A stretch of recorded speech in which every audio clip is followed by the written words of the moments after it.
شاہ جہاں صدائے رمضان۔ بسم اللہ الرحمن الرحیم۔ مولاي صلی وسلم دائما ابدا علی حبیبک خیر الخلق کلہم۔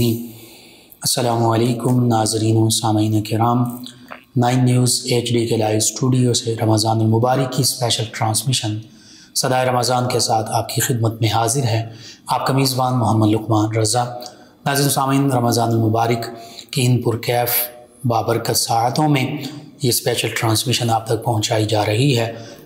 اس ٹرانسمیشن میں آقا کریم صلی اللہ علیہ وآلہ وسلم کے تذکار پاک ہو رہے ہیں، اہل بیت اطہار علیہم رضوان کے تذکار پاک ہو رہے ہیں، صحابہ کرام علیہم رضوان کے تذکار پاک ہو رہے ہیں، اور اس کے ساتھ ساتھ جو سوشل ایشوز ہیں ان پر بھی ڈسکشن ہو رہی ہے۔ آج صحابہ کرام علیہم رضوان کی عظیم کہکشاں میں سے جو نجوم ہدایت ہیں، ان میں سے ایک عظیم روشن چمکتے دمکتے ستارے سیدنا ابی بن کعب رضی اللہ تعالیٰ عنہ آپ کے تذکار پاک ہوں گے۔ اس حوالے سے ہمارے ساتھ شریک گفتگو ہوں گے ہمارے معزز مہمان اسلامک اسکالر جناب علامہ ضیاء المصطفیٰ قمر نظامی صاحب، شعبہ تدریس ایجوکیشن ڈپارٹمنٹ سے منسلک، اور آقا کریم صلی اللہ علیہ وآلہ وسلم کی بارگاہ ناز میں ہدیہ عقیدت پیش کریں گے جناب حذیفہ عظیم قادری صاحب۔ میں آپ دونوں معزز مہمانوں کو خوش آمدید کہتا ہوں۔ سب سے پہلے علامہ ضیاء المصطفیٰ قمر نظامی صاحب، صحابہ کرام علیہم رضوان سبھی ہمارے لیے عظمت کے عظیم نشاں ہیں، ان میں سے سیدنا ابی بن کعب رضی اللہ عنہ آپ کے بھی نمایاں امتیازات ہیں۔ سب سے پہلے آپ کا تعارف، آپ کا خاندانی پس منظر اور قبول اسلام کا جو واقعہ ہے، اس حوالے سے ناظرین و سامعین کی رہنمائی کیجیے گا کہ انہوں نے کیسے اسلام کا شرف پایا اور کس عظیم گھرانے سے یہ تعلق رکھتے ہیں۔ بسم اللہ الرحمن الرحیم۔ اللہم صلی وسلم علی رسولک الکریم و آلہ الطاہرین، رب اغفر وارحم وانت خیر الراحمین۔ سب سے پہلے آپ کا 9 نیوز کی تمام ٹیم کا شکر گزار ہوں۔ حضور سید عالم نور مجسم صلی اللہ تعالی علیہ وسلم کی محفل میں بیٹھنے والے تمام اصحاب کی شان عرفہ و اعلیٰ ہے، تمام کا مقام و مرتبہ بہت عرفہ و اعلیٰ ہے۔ ہم ان کے مقام و مرتبہ کو پہچان ہی نہیں سکتے، کیونکہ وہ تو اللہ اور اللہ کے رسول صلی اللہ تعالی علیہ وسلم کے خاص بندے تھے، چنیدہ لوگ تھے، اور ان کو حضور کی مجلس میں بیٹھنے کا شرف حاصل تھا۔ تو جو مقام و مرتبہ وہاں بیٹھ کر وہ طے کرتے تھے، مراتب جو طے کرتے تھے، ان تک رسائی ہماری نہیں ہو سکتی، نہ ہی کوئی پیمانہ ہے کہ ہم ناپ سکیں، اور ہمارے پاس بالکل کوئی پیمانہ نہیں کہ جس سے ہم ماپ سکیں کہ ان کا مقام و مرتبہ کہاں تک پہنچتا ہے۔ اللہ رب العالمین نے جب قرآن پاک میں یہ ارشاد فرما دیا وَكُلًّا وَعَدَ اللَّهُ الْحُسْنَى کہ اللہ رب العالمین نے ان تمام کے ساتھ جنت کا وعدہ کر لیا ہے، تو جو حضور کی مجلس میں بیٹھنے والے ہیں ان کا مقام یہ ہے کہ اللہ نے ان کے ساتھ جنت کا وعدہ کیا ہے۔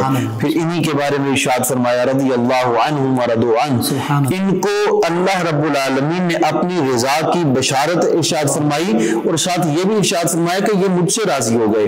یعنی پیار کا مقام یہ ہے، ان کے ساتھ محبت کا عالم یہ ہے کہ اللہ یہ بھی ارشاد فرماتا ہے کہ میں ان سے راضی ہو گیا، یہ مجھ سے راضی ہو گیا۔ باہمی محبت، باہمی رضا، باہمی محبت اور باہمی رضا کی بات فرمائی۔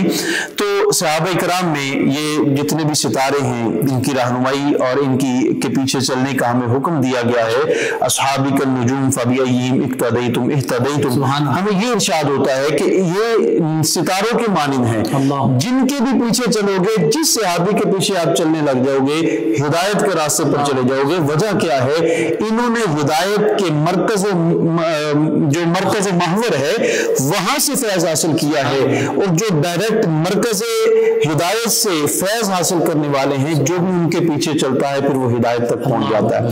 تو آپ نے جو سوال کیا کہ حضرت ابی ابن کعب رضی اللہ تعالیٰ عنہ یہ ان کا نامی اسم گرامی ابی ہے، یہ ان کے والد کا نام کعب ہے، اور یہ قبیلہ نجار خزرج سے تعلق رکھتے ہیں، اور ان کے قبیلہ کا نام معاویہ ہے، اور یہ عظیم قبیلہ کے عظیم مدینہ طیبہ کا انصاری، مدینہ طیبہ کے انصاری ہیں، اور ان کا انصار میں ایک عظیم مقام و مرتبہ ہے۔ تو حضرت ابی ابن کعب کی کنیتیں دو مشہور ہیں، ایک ابو المنذر اور ایک ابو الطفیل۔ سبحان اللہ۔ ابو المنذر کنیت وہ ہے جو رسول کائنات صلی اللہ تعالی وسلم محبت کے ساتھ ان کو پکارا کرتے تھے اور ابو المنذر کہہ کے یاد فرمایا کرتے تھے۔ یہ اتنی کنیت آپ کو پسند تھی کہ ہمیشہ خواہش ہوتی تھی کہ سارے مجھے اسی کنیت کے ساتھ اور اسی نام کے ساتھ پکارے۔ پھر ابو الطفیل، آپ کے بیٹے کا نام طفیل بھی ہے، اس نسبت کے ساتھ حضرت سیدنا فاروق اعظم رضی اللہ تعالیٰ عنہ نے اپنے دور کے اندر اس کنیت کو بھی پسند کیا۔ یہ نہیں کہ اس کنیت کے اوپر اس کو فوقیت دی، بلکہ کہا کہ یہ کنیت بھی تمہاری پسندیدہ ہے، اس کا بھی استعمال کیا کرو۔ تو یہ دو کنیتیں ابو المنذر اور ابو الطفیل آپ کی مشہور ہیں۔ آپ نے بنو نجار کا ذکر کیا، یہ وہی قبیلہ اور خاندان ہے کہ جنہیں نبی کریم صلی اللہ علیہ وآلہ وسلم کے ساتھ نسبت حاصل ہے، پہلی میزبانی کا شرف حاصل ہے، اور خاندانی طور پر سیدہ آمینہ سلام اللہ علیہا اور آقا کریم صلی اللہ علیہ وآلہ وسلم کے آباء و اجداد میں سے جو ننیالی خاندان ہے وہ خاندان بنتے ہیں۔ یہ حضور کے ننیال بھی ہیں اور مدینہ طیبہ کے پہلے میزبان ہیں۔ حضرت ابو ایوب انصاری بھی اسی قبیلے سے تعلق رکھتے ہیں، حضرت اسد بن زرارہ رضی اللہ تعالیٰ عنہ بھی اسی قبیلہ سے تعلق رکھتے ہیں، اور یہ حضرت ابی ابن کعب رضی اللہ تعالیٰ عنہ بھی اسی قبیلہ کے عظیم فرد فرید ہیں۔ تو آپ کے القابات تین مشہور ہیں۔ پہلا لقب سید القراء، سبحان اللہ۔ آپ کی قرات کے بارے میں رسول کائنات صلی اللہ تعالی علیہ وسلم بڑا پسندیدگی کا اظہار فرمایا کرتے تھے، اور حضرت فاروق اعظم رضی اللہ تعالیٰ عنہ نے بھی ایک مقام پہ اپنے دور کے اندر صحابہ کرام کو جمع کر کے ارشاد فرمایا کہ اگر کسی کو اچھا قرآن پڑھنا ہے، قرآن سیکھنا ہے، تو حضرت ابی ابن کعب کی مجلس میں آ کے بیٹھے۔ تو یہ سید القراء تھے، یعنی قراء کے سردار تھے۔ آج جیسے قاری حضرات کے ساتھ نجم القراء اور اس طرح کے القابات یاد کیے جاتے ہیں، سب سے پہلے سید القراء اور نجم القراء جو ہیں حضرت سیدنا ابی ابن کعب رضی اللہ تعالیٰ عنہ ہیں، اور حضور سید عالم صلی اللہ تعالیٰ علیہ وسلم نے ان کو سید الانصار بھی کہا ہے۔ انصار میں سب سے بڑے اور بہترین جو اشخاص میں سے ہیں وہ انصار کے سردار، انصار کے سردار ان کو کہا۔ پھر سید المسلمین کا بھی لقب ان کے بارے میں آتا ہے۔ واضح ہے کہ سید المسلمین تو آقا کائنات صلی اللہ تعالیٰ علیہ وسلم ہیں، لیکن وہ انصار میں اور ایک مخصوص گروہ میں آپ کو سید المسلمین ہونے کا اعزاز بھی حاصل ہے۔ تو ان کے اتنے خوبصورت القاب ہیں کہ ان کے نام اور ان کے القاب کو اگر دیکھ لیا جائے تو ان کی شخصیت کا پتہ چل جاتا ہے کتنی خوبصورت شخصیت ہے۔ پھر ان کے قبول اسلام، یہ بیعت عقبہ ثانیہ میں ان کو بیعت کرنے کا اور اسلام قبول کرنے کا شرف حاصل ہوا۔ یعنی انصار میں جو شروع والے لوگ ہیں، مہاجرین اور انصار میں جو پہلے لوگ ہیں، ان میں ان کا بھی شمار آتا ہے۔ اور اس آیت مبارکہ کے مصداق یہ بھی ہے کہ حضور سید عالم صلی اللہ تعالی وسلم کے جو پہلے ایمان لانے والے مہاجرین اور انصار ہیں، والسابقون الاولون من المہاجرین والانصار، ان میں یہ ان کا بھی شمار ہوتا ہے۔ تو یعنی سمجھ آتی ہے، ہمیں یہ پتہ چلتا ہے قرآن پاک میں جو ابتدائی اسلام قبول کرنے والوں کی شان بیان کی گئی ہے، ان ابتدائی لوگوں میں ان کا بھی مقام یہ بھی ان کے مصداق ہیں اور ان کا شمار بھی انہی میں ہوتا ہے۔ پھر رسول کائنات صلی اللہ تعالی علیہ وسلم جب مدینہ طیبہ میں تشریف لے کر آئے تو صحابہ کرام نے مواخات قائم فرمائے، بھائی چارہ قائم فرمایا۔ اس میں ان کے حصہ میں جو بھائی آئے وہ حضرت سعید ابن زید رضی اللہ تعالیٰ عنہ ہیں، جو عشرہ مبشرہ میں ہیں۔ تو ان کو جس بھائی کے ساتھ مواخات کا شرف حاصل ہوا وہ کوئی عام صحابی نہیں بلکہ عشرہ مبشرہ ہے، ان 10 میں سے ہیں جن کو اس دنیا میں رہتے ہوئے جنت کی بشارت، نام لے کر ان کی بشارت، ورنہ تو سارے صحابہ کرام کے لیے جنت کا وعدہ ہے، لیکن ان کے نام لے کر رسول کائنات صلی اللہ تعالی علیہ وسلم نے بشارت ارشاد فرمائی، تو ان کو ان کے ساتھ شرف مواخات حاصل ہوا۔ اللہ اکبر۔ پھر ظاہری اوصاف، حلیہ مبارکہ، پھر اخلاق، کردار، کہ جس کی خوشبو اور مہک پھر ان کے قبیلے میں پھیلی اور دیگر لوگوں نے بھی اسلام قبول کیا، اس پر بھی ان کا حلیہ مبارک بڑا خوبصورت انداز میں بیان کیا ہے۔ جو تاریخ لکھنے والوں نے ان کے بارے میں لکھا ہے کہ ان کا قد میانہ تھا، نہ لمبا قد تھا نہ چھوٹا قد تھا، جو آئیڈیل قد ہوتا ہے، پسندیدہ قد ہوتا ہے، ویسا ان کا قد تھا۔ جسامت کچھ دبلی تھی، رنگت سفید تھی جو سرخی مائل تھی، جس کو بہت پسند کیا جاتا ہے، دیکھنے کو بھاتا ہے رنگ، اس رنگ کے تھے، پرخون اور پرجوش اور خوبصورت انداز میں آپ کا چلنا پھرنا۔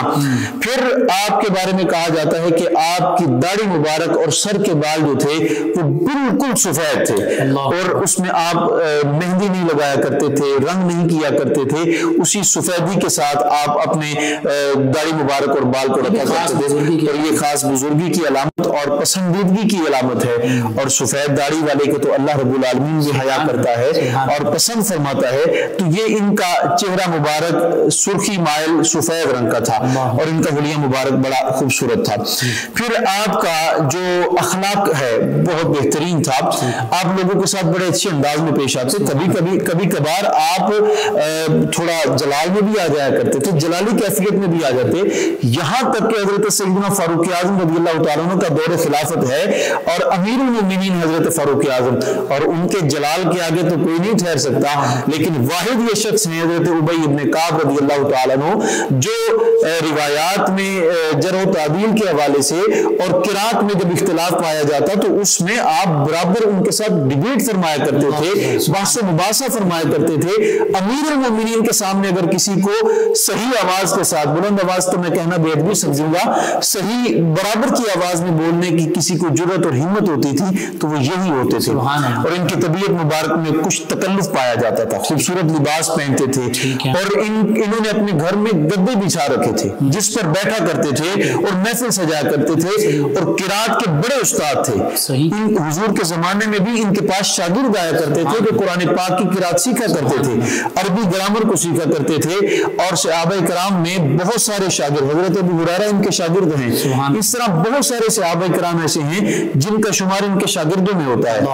اور ان کی طبیعت میں تکلف ایسا تھا کہ انہوں نے اپنے گھر میں ایک بہت بڑا آئینہ لگا رکھا تھا جس میں اکثر کنگھی کرتے ہوئے نظر آتے تھے، بال بناتے ہوئے نظر آتے تھے، زلفیں سنوارتے ہوئے نظر آتے تھے۔ جمیل ویحب الجمال، جی بالکل، واما بنعمت ربک فحدث، یعنی خوبصورتی اللہ کو پسند ہے، اللہ بھی خوبصورت ہے، جمیل ہے، اپنی شان کے لائق، تو اس حوالے سے اظہار نعمت کے طور اظہار نعمت کے نام پر کیا جا سکتا ہے، اور خوبصورت صاف ستھرا لباس پہننا رسول کائنات صلی اللہ تعالی علیہ وسلم کی سنت ہے، صحابہ کرام کا شعار ہے، ضروری ہے۔ جی بالکل، تو اسی کے تحت اگر دیکھا جائے تو ان کی طبیعت میں بہت تکلف پایا جاتا تھا، اور ان کے بارے میں آتا ہے کہ انہوں نے تمام حضور کے ساتھ غزوات، جتنی بھی ان کی زندگی مبارک ہے، اور حضور سید عالم صلی اللہ تعالی علیہ وسلم کی وصال تک جتنے بھی حضور کے غزوات ہوئے ان میں تمام میں شرکت کی ہے۔ خصوصی طور پر ان کو بدری اصحاب میں شامل ہونے کا اعزاز بھی حاصل ہے، اور آپ جانتے ہیں کہ بدری اصحاب کا مقام بقیہ اصحاب میں عرفہ والا ہے، قرآن حدیث میں ان کی شان کا ذکر، قرآن حدیث میں ان کی شان ہے، خلفائے راشدین اور عشرہ مبشرہ کے بعد جن کا مقام ہے وہ یہی بدری اصحاب ہیں، تو ان میں شامل ہونے کا اعزاز ہے۔ اور سیدنا عمر فاروق اعظم رضی اللہ عنہ بدری صحابہ کرام علیہ رضوان کی خاص عزت احترام بھی فرمایا کرتے تھے، اور اعزازیہ بھی ان کے لیے اعزازیہ بھی ان دیا کرتے تھے، اور مال غنیمت میں بھی ان کا ایک خاص حصہ ہوا کرتا تھا، تو ان کا یہ مقام و مرتبہ اس لیے تھا کہ اس زمانے میں انہوں نے رسول کائنات صلی اللہ تعالی وسلم کے شانہ بشانہ دشمنوں کا مقابلہ کیا، جس زمانے میں صرف 313 لوگ تھے اور بقیہ سارے دشمن تھے۔ پوری دنیا جب دشمن ہو اور 313 لوگ صرف ساتھ ہوں تو ان کا مقام و مرتبہ پھر اللہ کے ہاں بھی ہوتا ہے، اللہ کے محبوب کے ہاں بھی ہوتا ہے۔ تو انہوں نے غزوہ بدر، غزوہ احد، غزوہ خندق اور طائف تک کے غزوات میں انہوں نے شرکت فرمائی ہے۔ سبحان اللہ، بہت خوب۔ ناظرین سامعین، سیدنا ابی بن کعب رضی اللہ تعالیٰ عظیم کہکشاں میں سے ایک عظیم ستارے، ان کے حوالے سے گفتگو ہو رہی ہے، سلسلہ کلام جاری رکھتے ہیں۔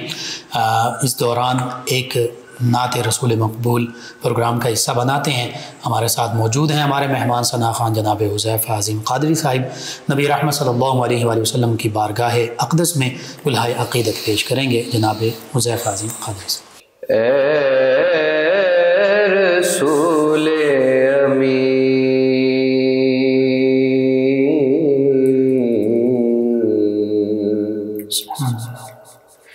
اے رسول امین خاتم المرسلین،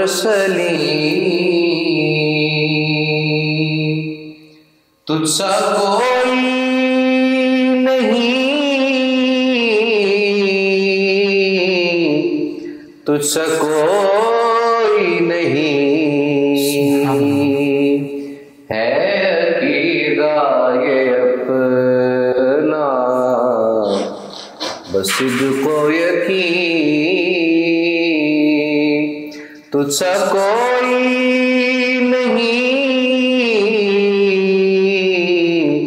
تجھ سا کوئی نہیں، اے رسول امین۔ دست قدرت نے ایسا بنایا تجھے، جملہ اوصاف سے خود سجایا تجھے، دست قدرت نے ایسا بنایا تجھے، جملہ اوصاف سے خود سجایا تجھے، اے زر کے حسین، اے بد کے حسین، تجھ سا کوئی نہیں،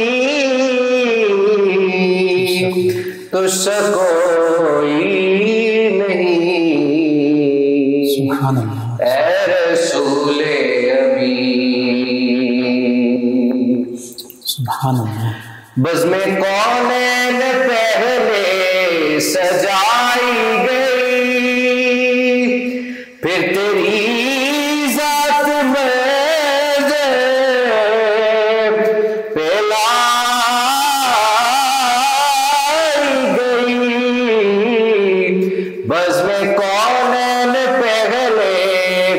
سجائی گئی، پھر تیری ذات میں پلائی گئی، سید الاولین سید الآخرین،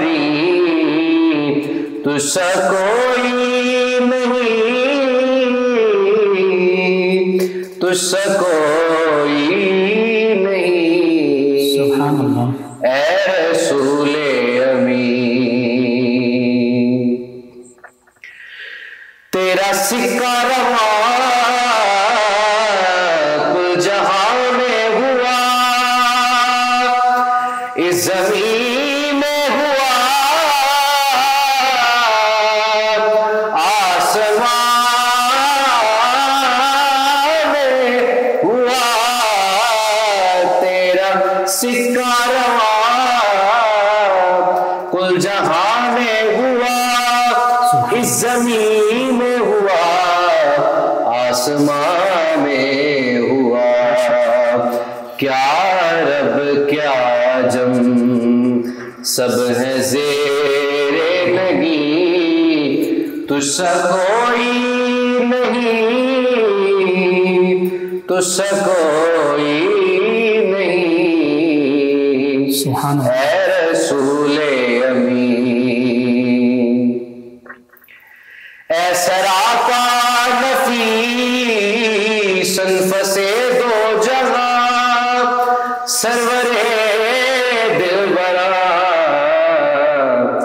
دلبر عاشقاں،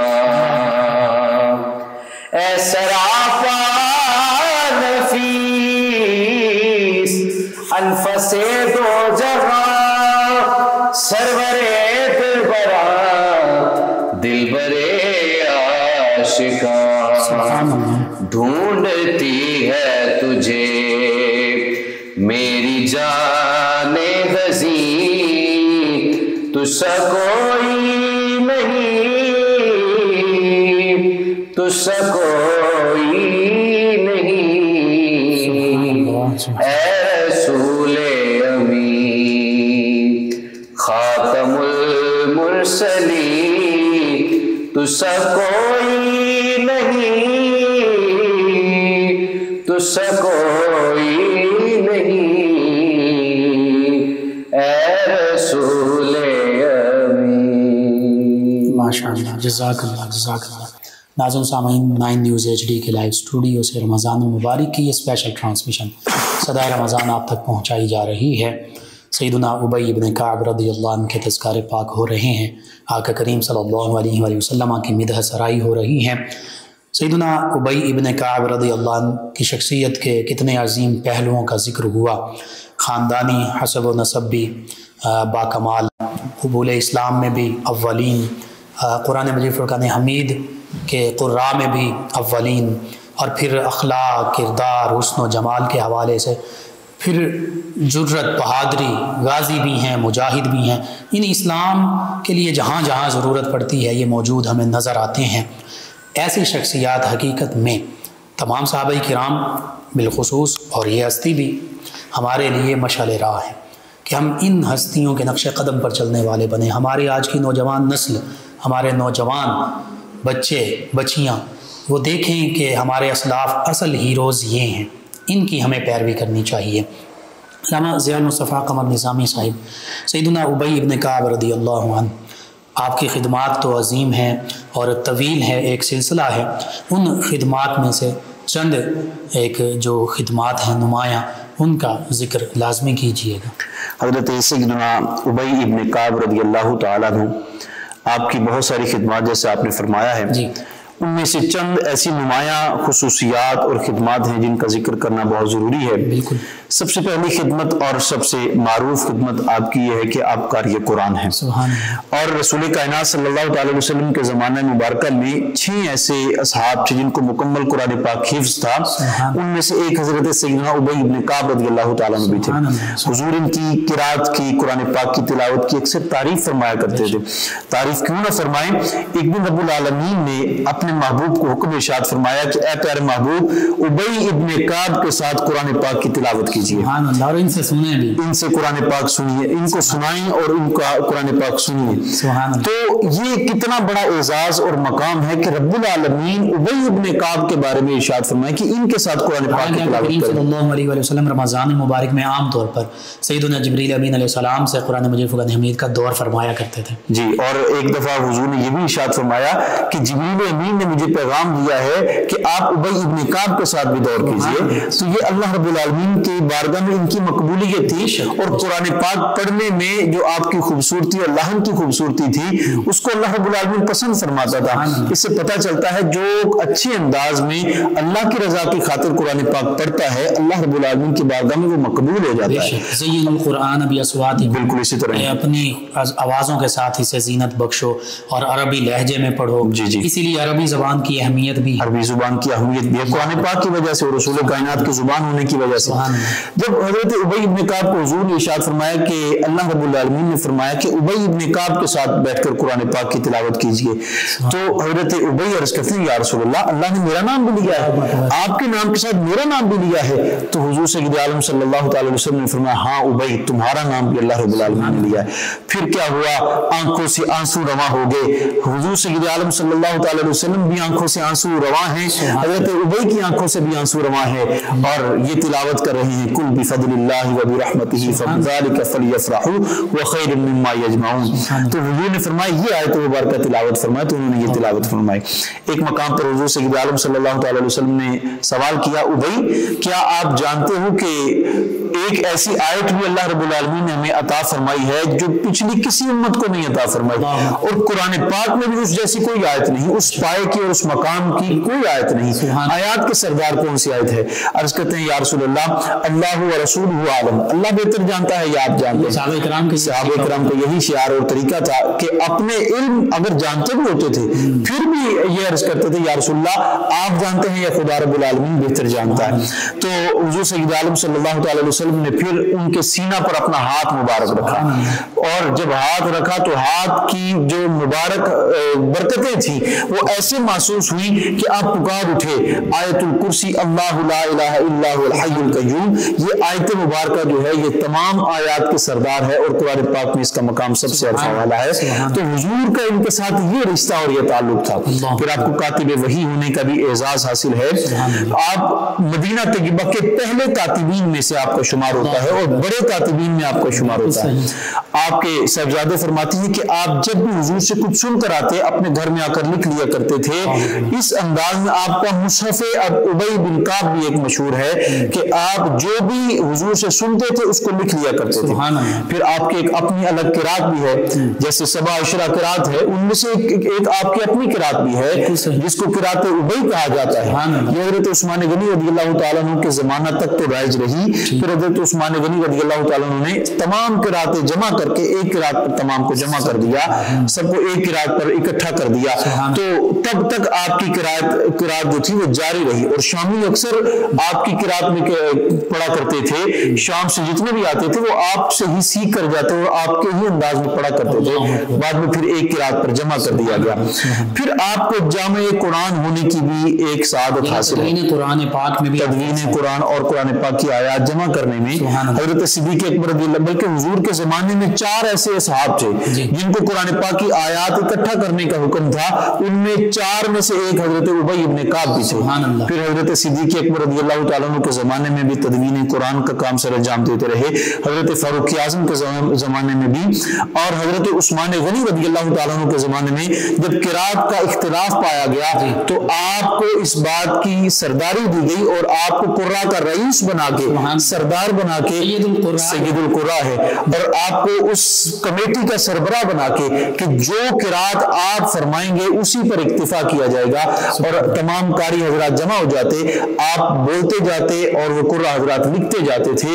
تو آپ کو یہ حیثیت اور مقام حاصل تھا کہ آپ سید القرہ ہیں, رئیس القرہ ہیں. پھر اس کے ساتھ ساتھ آپ کو اور بھی بہت ساری خدمات کا شرف بھی حاصل ہے کہ آپ حضور سید عالم صلی اللہ تعالی وسلم کی بارگاہ سے جو علم حاصل کرتے تھے اس علم کو آگے اجتہاد کرنے کا بھی آپ کو, کیونکہ آپ فقیہ بھی تھے اور اجتہادی حیثیت بھی آپ کو حاصل تھی, اور آپ قرآن پاک کو ایک مجتہد کی حیثیت سے پڑھا بھی کرتے تھے اور آگے پڑھایا بھی کرتے تھے. اور صحابہ کرام, جیسے میں نے پہلے بھی عرض کیا, صحابہ کرام میں بہت سارے آپ کے شاگرد تھے اور بہت سارے اصحاب کے آپ استاد ہیں جن کو آپ نے قرآن پاک کی قرات بھی سکھائی اور قرآن پاک کے علوم بھی سکھائے. اور آپ کو تفسیر کا علم بھی حاصل تھا, حدیث کا علم بھی حاصل تھا, اور آپ کا علم کا مقام یہ تھا کہ آپ شان نزول کو بھی اچھے انداز میں جانتے تھے اور ناسخ و منسوخ کا بھی علم رکھتے تھے. یہاں تک کہ حضرت فاروق اعظم اپنے دور کے اندر امیر المومنین ہونے کی حیثیت سے بھی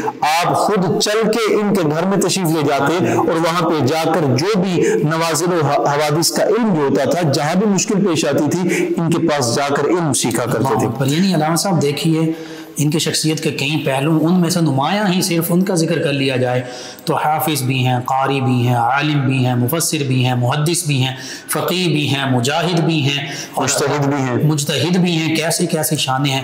اور عبادت, زہد و تقوی, وہ تو صحابہ کرام علیہم رضوان کی عظیم شان ہے. والذین یبیتون لربہم سجدا وقیاما کے پیکر. اور سب سے بڑھ کر دیکھیے تو صحابیت کا شرف ہی ایسا شرف ہے کہ باقی تمام شرف جو ہیں وہ اس سے پیچھے رہ جاتے ہیں. یہ سب سے عظیم شرف ہے. اور اس کے ساتھ ساتھ بقیہ تمام خصوصیات لے کر اپنے ساتھ رکھنا اور حضور کی بارگاہ میں اور اللہ کی بارگاہ میں مقبول ہونا, یہ بہت بڑی سند ہے.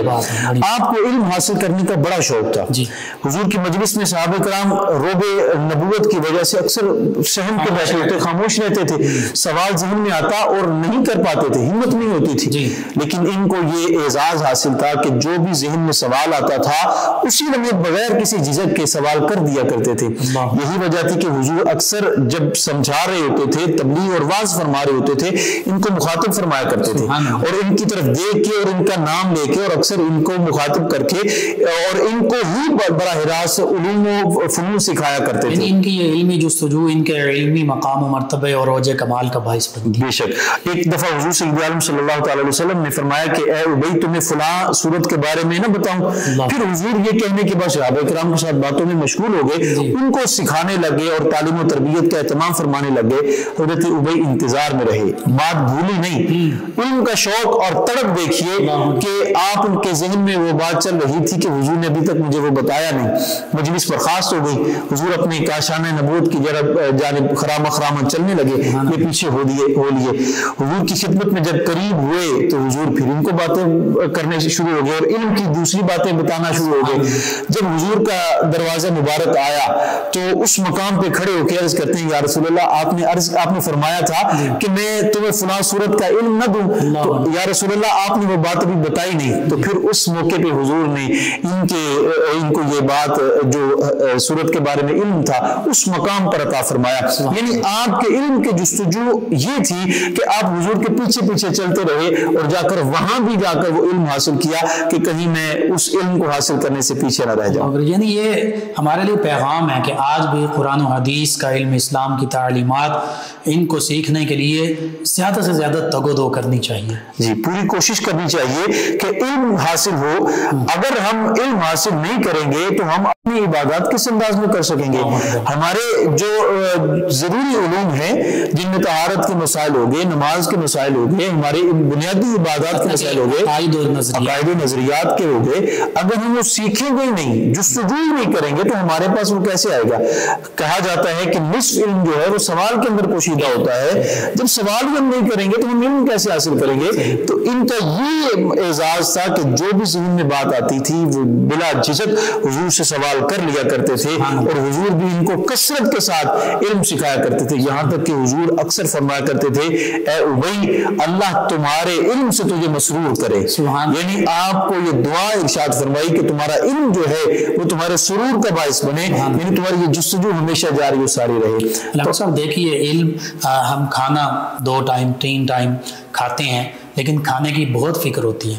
حقیقت میں غور کیا جائے تو علم کی ضرورت ہمیں ہر لمحہ ہے، چلنے کے لیے، اٹھنے کے لیے، بیٹھنے کے لیے، کھانے کے لیے، گفتگو کے لیے، عمل کے لیے، عبادت کے لیے، اپنی تھاٹس، عقائد، نظریات بہتر بنانے کے لیے ہر قدم پر ہمیں علم کی ضرورت ہے۔ یہی بات ہمارے بزرگان دین سے ہمیں پتہ چلتا ہے۔ بزرگان دین نے جب جہاں ڈیرا لگایا وہاں پر خانقاہی نظام کو مکمل طور پر رائج فرمائے، وہاں تعلیم و تربیت کا بھی اہتمام ہوتا تھا، مدرسہ ہوتا تھا، وہاں پر مسجد کا بھی اہتمام ہوتا ہے جہاں پہ صوم و صلات کی پابندی کی جاتی اور سکھائی جاتی تھی، تو یہ خانہ بھی ہوتا تھا۔ یہ جو مسافر آتے تھے، جو شاگرد آتے تھے، ان کے لیے اہتمام ہوتا تھا۔ اس میں بنیادی چیز جو تھی وہ علم کا حصول تھا۔ آج ہمارے خانقاہی نظام سے جو یہ چیز نکل گئی ہے تو روح ختم ہو گئی ہے۔ اصحاب صفہ کا یہی خانقاہی نظام حضور کا تھا جس میں وہ سیکھا کرتے تھے۔ علم کی جستجو ہے جو ہے وہ خالق تک پہنچاتی ہے۔ جو بندہ علم کی جستجو میں لگ جاتا ہے تو علم کا جو خالق ہے وہ بھی اس کو مل جاتا ہے۔ اور حضور سید عالم صلی اللہ تعالی علیہ وسلم نے اپنے آپ کو بحیثیت استاد متعارف کروایا، انما بعثت معلما، یعنی علم کے ساتھ نسبت جو ہے اپنی قائم فرمائی، اور صحابہ کرام شاگرد ہونے کی حیثیت سے حضور کی بارگاہ میں مقبول ہیں۔ حضور استاد ہیں، وہ شاگرد ہیں، درمیان دین علم ہے۔ صحابہ کرام اور حضور کے درمیان جو رشتہ ہے وہ ایک علم کا رشتہ بھی ہے۔ اور جو بات آپ نے ارشاد فرمائی، متعلم کا رشتہ ہے، جو بات آپ نے ارشاد فرمائی، بہت اچھی بات آپ نے ارشاد فرمائی ہے کہ پہلی وحی جو نازل ہو رہی ہے اس میں بھی پڑھنے کے متعلق بات کی جا رہی ہے۔ تو ان کی جستجو جو علم کی تھی ان کو حضور کی مجلس میں ممتاز کر دیتی تھی۔ حضور ان کو مخاطب ہو کے، حضور ان کو براہ راست خطاب فرما کے بھی ان سے باتیں ارشاد فرماتے تھے۔ بہت کمالات ہیں ان کے وصال کے حوالے سے، وقت کے دامن کو دیکھتے ہوئے۔ حضرت ابی بن کعب رضی اللہ تعالیٰ عنہ کے وصال کے بارے میں تاریخی اختلاف پایا جاتا ہے۔ بعض نے 32 ہجری کا بھی کہا، 33 ہجری، اور ایک روایت جس میں حضرت عثمان غنی رضی اللہ تعالیٰ عنہ کے دور میں 39 ہجری میں۔ پہلی روایات میں تو حضرت سیدنا فاروق اعظم رضی اللہ تعالیٰ عنہ کے دور میں ان کا وصال ہوتا ہے، لیکن حضرت عثمان غنی رضی اللہ تعالیٰ عنہ کے دور میں جو انہوں نے قرآن پاک کی تدوین کا اور جمع قرآن کا جو فریضہ سے انجام دیا ہے، اس سے اندازہ ہوتا ہے کہ یہ 39 میں جو روایت اب کی جاتی ہے 39 وہ راجح ہے کہ حضرت عثمان غنی رضی اللہ تعالیٰ عنہ کے دور میں ان کا وصال ہوا 39 ہجری میں۔ اور روایات میں یہ بھی ملتا ہے کہ حضرت عثمان غنی رضی اللہ تعالیٰ عنہ نے ہی ان کی نماز جنازہ پڑھائی، تو اس سے پتہ چلتا ہے کہ 39 ہجری میں ان کا مدینہ طیبہ میں وصال ہوا۔ سبحان اللہ۔ آج کی اس گفتگو کا خلاصہ اور مختصر سا پیغام کیا دینا چاہیں؟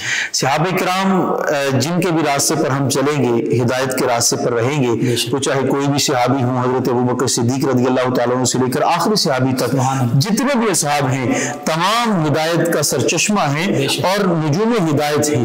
ان میں حضرت ابی ابن کعب رضی اللہ تعالیٰ عنہ کی نسبت سے اگر دیکھا جائے تو قرآن پاک کے ساتھ ان کو خاص نسبت حاصل تھی۔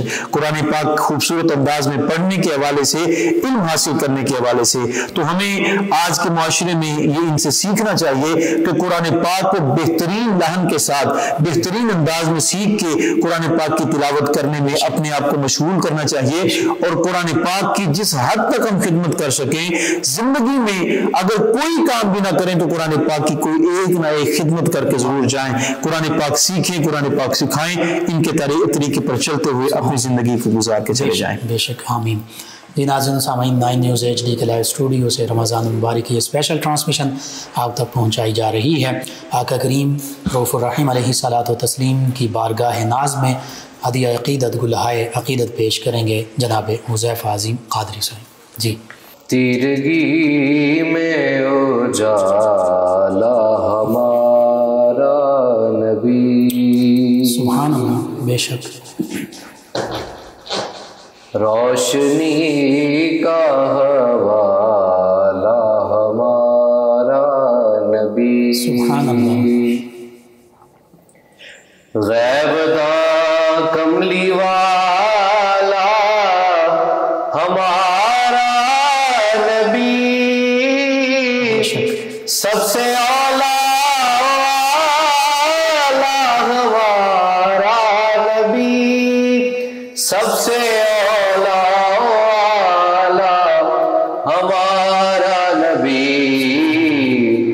سب سے بالا والا ہمارا نبی، سب سے بالا والا ہمارا نبی،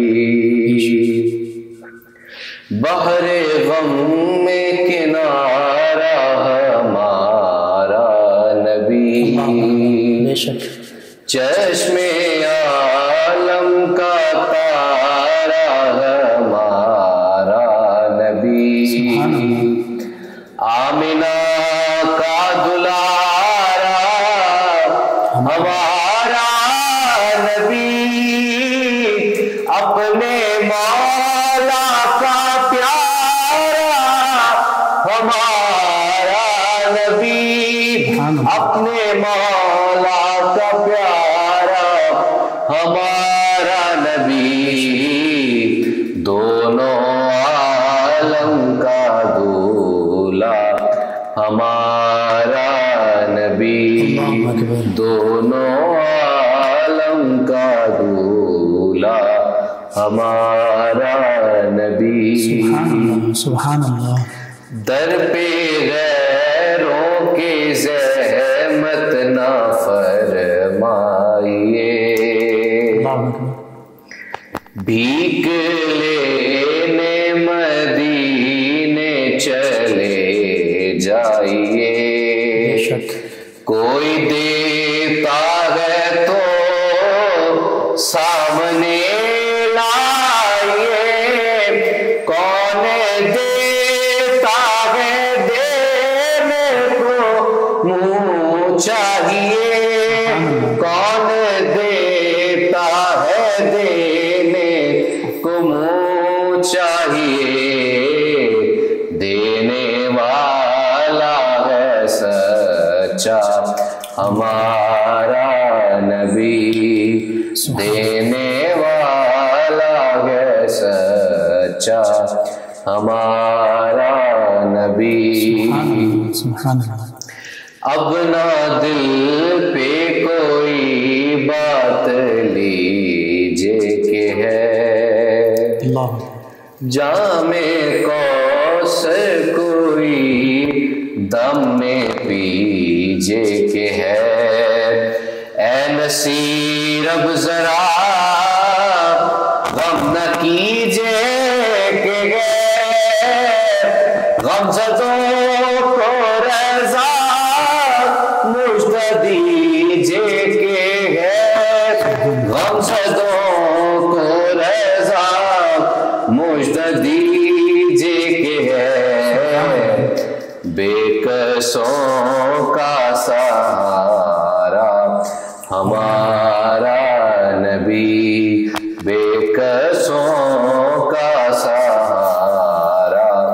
ہمارا نبی سب سے اولا والا، ہمارا نبی سب سے بالا والا، ہمارا نبی۔ ماشاءاللہ، جزاک اللہ، بہت خوبصورت تضمین کے ساتھ اعلیٰ حضرت امام احمد رضا خان قادری علیہ رحمہ کا کلام، ماشاءاللہ۔ ناظرین سامعین، 9 نیوز HD کے لائیو اسٹوڈیو سے رمضان المبارک کی یہ اسپیشل ٹرانسمیشن آپ تک پہنچائی جا رہی تھی۔ آج کا یہ پروگرام اختتام پذیر ہوتا ہے۔ اپنے میزبان محمد لقمان رضا اور ہمارے معزز مہمانوں کو اجازت دیجیے۔ اللہ نگہبان۔ فیض شاہ جہاں صدائے رمضان